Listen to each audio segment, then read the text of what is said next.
Informasi selanjutnya, saudara, bocah tersangkut pilar rumah.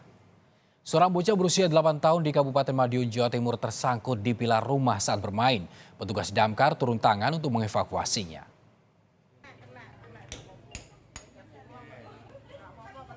Sambil menahan sakit, Aska Erlangga terus memegangi tangan sang ibu. Ia ketakutan saat petugas damkar tengah berupaya mengevakuasinya. Kepala bocah berusia 8 tahun ini tersangkut di pilar rumah.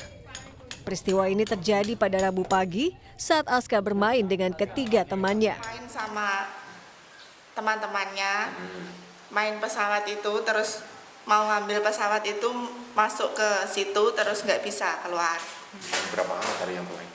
Yang main itu 3. Proses evakuasi berlangsung sekitar 15 menit.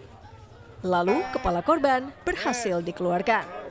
Sekitar 15 menit. Ya.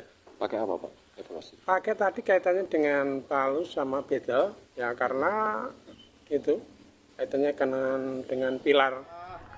Aska langsung memeluk ibunya dan berjanji akan berhati-hati saat bermain. Sementara itu, akibat kejadian ini, Aska hanya mengalami luka memar di bagian dahi.